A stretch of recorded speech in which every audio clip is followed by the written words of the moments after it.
Welcome to the deep dive, everyone. You ready to explore some fascinating ideas about life and suffering? Always ready for a deep dive. Today, we're going to be looking at the teachings of Osho. Now, he was an Indian spiritual teacher, and some of you might be familiar with his work. Yeah. Some of you might be hearing about him for the first time, but either way, get ready for some thought-provoking stuff. Osho uses stories and analogies, to make his points, and they really stay with you. It's true. He had a really engaging way of communicating some sometimes complex spiritual concepts. Yeah. I think that's part of why he resonated with so many people. Yeah, absolutely. And the talk we're looking at today is particularly interesting because he's sharing his own personal journey, from a place of inner struggle to finding a really profound shift in his consciousness. Yeah, he's really open about his own experiences, which I think makes his teachings even more relatable. For sure, yeah. So let's jump right in. Right at the beginning, Osho tells this parable. Have you ever heard the story of the blind man and the snake? Oh, yeah, it's a classic. And it's a perfect example of how Osho uses stories to illustrate his teachings. Okay, so walk us through it. What happens in this parable? Okay, so picture this. A blind man is crossing a desert with his friend. It's early morning, and it's freezing cold. Oh, I can already feel the chill. Yeah. So the blind man, he stumbles upon what he thinks is a piece of wood. Okay. He picks it up, thinking, great, something to keep me warm. But plot twist, it's not wood, it's a snake. Oh, no. Right. And the friend, who can see, is horrified. He's like, dude, drop that thing, it's going to bite you. I can only imagine the panic. Totally. But the blind man, he's convinced that his friend is just jealous. Oh, wow. That he wants the warmth for himself, so he refuses to let go. That's terrifying. I can practically feel the friend's sense of urgency, knowing how dangerous the situation is, but not being able to get through to him. Exactly. And that's exactly Osho's point. It's a really powerful metaphor. It shows how we often cling to things that are actually causing us suffering. We mistake our desires and attachments for sources of support, but in reality, they might be leading us towards pain. I see. So it's like we're all a bit blind sometimes. We're clinging to our own snakes without realizing the potential harm. Yeah. And it's so easy to get caught in those patterns, those ways of thinking and behaving that we think are helping us, but are actually holding us back. Absolutely. I've definitely had those moments where I've held on to something way too long, thinking it was essential, and then realized later it was actually doing more harm than good. Oh, yeah, we've all been there. It's part of the Well, human there- experience, right? Yeah, definitely. So after this parable, Osho goes on to talk about a shift in his own understanding of suffering. Hmm. He makes this distinction between the kind of personal suffering he experienced, earlier in life, like striving for success or material things. Yeah, the things we often associate with suffering, right? The struggles and disappointments of everyday life. Right, exactly. But then he talks about this new kind of suffering that he encountered after he found inner peace. It's a really intriguing concept, isn't it? That someone who's achieved inner peace could still experience suffering. It seems like a contradiction. Yeah, exactly. It's like, wait, how is that possible? I thought inner peace meant freedom from suffering. Right, you'd think so. Yeah. But Osho, he describes this new suffering as coming from witnessing the suffering of others. Okay. He sees people clinging to those snakes, those things that cause them pain. And he suffers knowing that they have the potential for liberation, for freedom, but they can't see it. Wow. So he's saying that even when you find inner peace, your awareness kind of expands. You Yeah. become more sensitive to the suffering around you. And it's not just about seeing the suffering, it's about feeling it. He talks about feeling a deep compassion, a sense of shared pain for those who are still struggling. That's a really powerful idea. I never thought about it that way. So what does he suggest we do about it? I mean, whether it's our own suffering or the suffering we see in others, how do we break free from this cycle? Well, he puts a lot of emphasis on two key practices, Yeah. Chintan and Manan. Okay. Chintan is like deep contemplation, Yeah. really pondering the nature of reality. Got it. And Manan is more about reflection, kind of like turning those insights inward, looking at your own life, your own experiences. Okay, so it's about looking both outward and inward. Exactly. He believes that these practices, they're crucial for awakening a thirst for truth and self-awareness. And he uses a really powerful example to illustrate this, right? The story of Buddha's awakening. Right. Buddha, he lived this very sheltered life, protected from the harsh realities of the world. But then one day, he encounters an old man, a sick person, and a dead body. Yeah, he faces the realities of suffering for the first time. Yeah, and it's a huge shock to him. But instead of turning away, he decides to really contemplate these experiences. Hmm. And that's what sets him on his path to enlightenment. It really makes you think, doesn't it? Like we're often so caught up in our daily routines or little bubbles that we don't stop to contemplate the bigger picture, the nature of life and death. It's so easy to get caught in the day-to-day and lose sight of those larger questions. So how do we do it? I mean, how do we cultivate Chintan and Manan in our own lives? What does that actually look like? Well, Osho, he encourages us to become more aware of what's happening around us. It's about not just going through the motions, but really paying attention. Consider the events, the interactions, the experiences in your day. Okay. Ask yourself, what can I learn from this? Mm. What does this reveal about myself and the world? So it's like being present, not just physically, but also mentally and emotionally. Exactly. It's about bringing a level of mindfulness to everything we do. I love that. And then Osho, he introduces this framework for spiritual practice. He calls it sadhana. Yeah, sadhana is a Sanskrit word that's often translated as spiritual discipline or practice, and it's a central concept in many Eastern spiritual traditions. Okay, so within this framework of sadhana, he talks about the periphery and the center. Yes, so the periphery, he describes that as our physical body, like the outer layer of our being. Got it. And then the center, that's our inner self. Okay. And in this particular talk, he focuses on the periphery, right? He does. He specifically focuses on Sharira Shuddhi. Okay, now what is Sharira Shuddhi? That's a Sanskrit term that means purification of the body. Okay, so why start with the body? I'm curious about the connection between physical purification and spiritual growth. Well, Osho believed that physical impurities can actually hinder our spiritual progress. Mm. He talks about these things called physical complexes. Okay.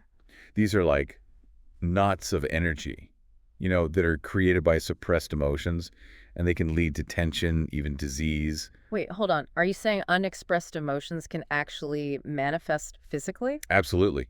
I mean, think about it. When you're stressed, Yeah. don't your shoulders tense up? When you're anxious, doesn't your stomach clench? Mm-hmm. He's saying that holding on to anger, sadness, or fear without healthy expression, it can actually create blockages in the body. I never really made that connection before, but it makes a lot of sense. So how do we get rid of these complexes, these blockages? What does Osho recommend? Well, he suggests a rather radical exercise. Uh-oh, this sounds intriguing. He recommends finding a safe, private space where you can let your body express itself freely without judgment. He even suggests things like laughing uncontrollably, crying, shouting, or dancing wildly if that's what comes up. Oh, wow. It's about letting it all out. I can see how that might feel incredibly liberating to just let go like that. But it definitely seems a little unconventional. Is he saying it's okay to just unleash all our pent-up emotions without any regard for others? Not exactly. It's about creating a safe space for yourself to release pent-up energy. He believes this can lead to a sense of relaxation and inner peace. It's not about being disruptive or hurtful to others, but it's about acknowledging and processing your own emotions in a healthy way. Okay, that makes sense. So it's about finding that balance between expressing ourselves authentically Yeah. and being mindful of the impact our actions have on others. Precisely. It's about finding that sweet spot where you can be true to yourself without causing harm. That makes a lot of sense. So we've covered releasing these complexes. What about preventing new ones from forming? How do we stop that buildup of negative energy in the first place? Well, Osho, he suggests that instead of suppressing negative emotions, we can actually channel their energy into physical exercise. So let's say you're feeling angry. Okay. Instead of bottling it up, he suggests tensing your leg muscles as hard as you can, then releasing. If your hands are clenched in frustration, use that energy to do some push-ups. He even suggests turning your anger into push-ups, which I find quite memorable. I love that. Turn your anger into push-ups. That's so simple, yet so powerful. It's like turning negative energy into something positive and productive. Exactly. And it ties into his emphasis on physical purification as a foundation for spiritual growth. It's a good reminder that our physical and mental well-being are interconnected. We can't neglect one without impacting the other. Absolutely. They're not separate entities. They're part of a whole system. What else does Osho say about maintaining this balance? He also argues that a lack of creative expression can actually contribute to a buildup of negativity and destructive behaviors. I think we can all relate to that. When we're not engaging in activities that bring us joy and a sense of fulfillment, it's easy to feel stuck, frustrated, even resentful. Exactly. So Osho, he suggests we make time for creative pursuits. even if they're not our main focus. Things like, Like writing, painting, playing music, gardening, anything that resonates with us. It doesn't have to be a masterpiece or anything. The point is just to engage in that act of creation just for the pure joy of it. exactly. And this ties back to his earlier point about channeling energy.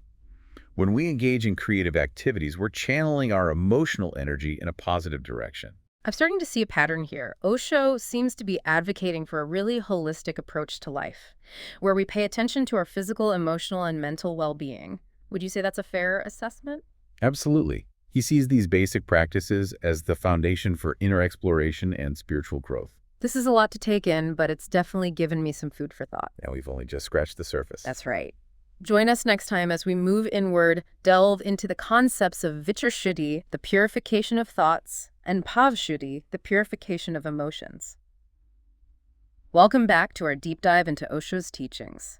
So last time we were exploring this idea of purifying the body, right, the periphery as he calls it, as a foundation for spiritual growth.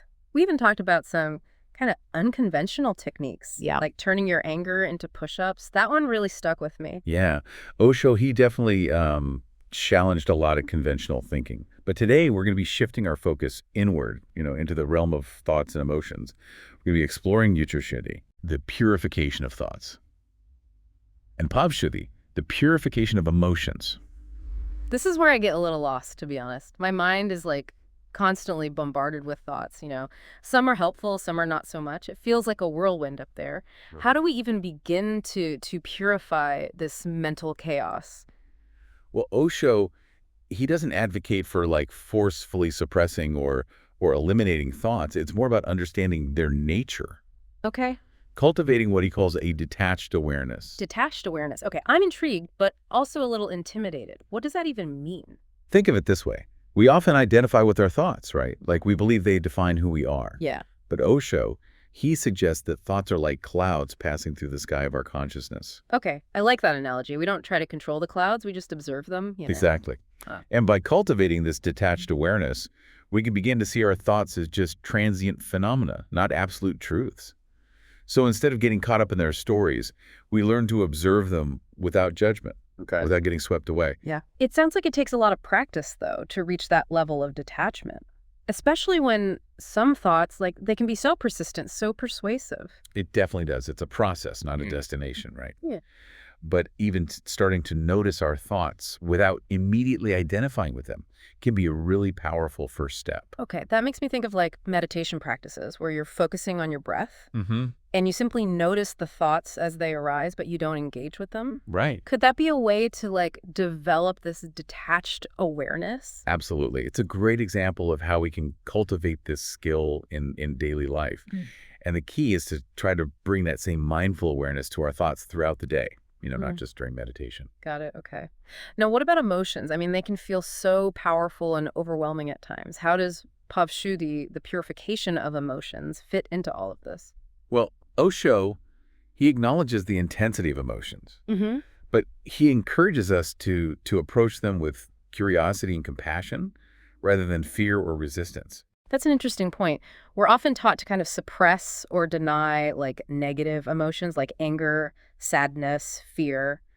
But Osho seems to be suggesting a different approach. He is. He compares emotions to waves in the ocean of our being. They rise and fall, they ebb and flow, and trying to fight them just creates more turmoil. Okay, so instead of pushing them away, we should learn to ride the waves, so to speak. But how do we do that without letting our emotions control us? Some emotions can be pretty destructive, if they're left unchecked. That's where that awareness comes in again. Just as we learn to observe our thoughts without judgment, we can learn to observe our emotions with a sense of detachment. We can notice the sensations in our body, Okay. the thoughts that arise, the impulses that come with each emotion. So it's about becoming aware of the full spectrum of our emotional experience without identifying with it as me or mine. Exactly.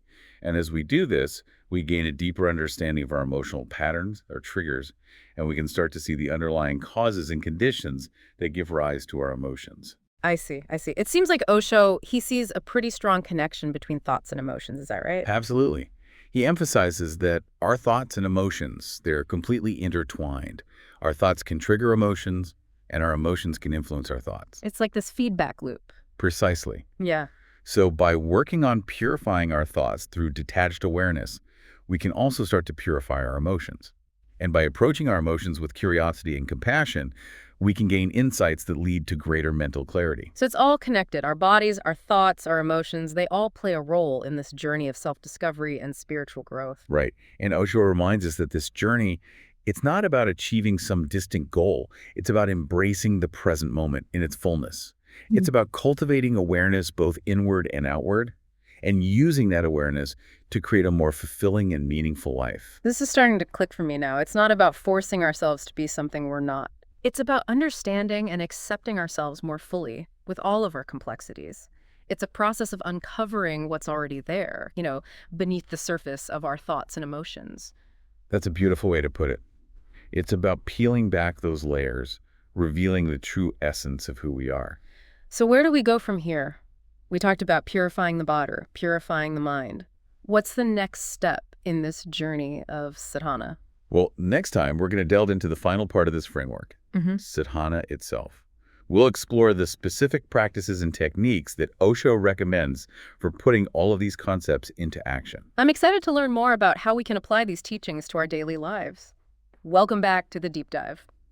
So we've spent the last two parts of this deep dive exploring Osho's teachings on, purifying the body and the mind. It's been quite a journey, lots to think about. But I'm ready to get practical. What are the actual steps we can take, to integrate these ideas into our lives? That's the big question, right? And today we're going to be exploring the real core of Osho's framework, which is sadhana, which is all about putting those concepts of purification that we've been talking about into practice. All right, so let's dive into that. What specific practices did Osho recommend for sadhana? Well, remember that those ideas we discussed earlier, like expressing emotions physically, channeling energy creatively, mindful eating, exercise, rest. All of these are part of Osho's approach to sadhana. Yeah. I remember thinking those were pretty accessible, even if some of them were a bit, out there. But those were more focused on the body, right? That's right. Those were all about tending to the periphery, as he called it. Okay, so where do we go from there? Well, Osho also emphasizes practices that target what he calls the center, our inner self. And he introduces these really interesting concepts of sharira shunyata, vichar shunyata, and bhav shunyata. Okay. Emptiness of body, thoughts, and emotions. Emptiness. Honestly, that sounds a little scary. Is he saying we should aim to be like empty shells? Not at all. It's easy to misunderstand these terms, when we take them literally. But Osho, he's pointing toward a state of transcendence, going beyond the limitations of our physical body, our constant thoughts, our fluctuating emotions. Okay, so it's not about erasing these parts of ourselves, but more about loosening their grip on us, becoming free from their control. Exactly. He believes that true freedom comes from recognizing that we are not defined by our bodies, our thoughts, or our emotions. There's something deeper within us, something he calls pure consciousness. Ah, now I see how this all connects. So purifying the body and the mind, that's what makes space for this deeper awareness, this experience of our true nature. It's like clearing a really cluttered room to reveal a spacious and beautiful view. Okay, I'm starting to get the picture, but how do we cultivate this shunyata, this emptiness, this transcendence? What does that look like in practice? Well, Osho, he recommends a variety of practices, things like meditation, mindfulness, self-inquiry, and surrender. They all help us detach from that constant stream of thoughts and emotions, and allow moments of stillness and clarity to emerge.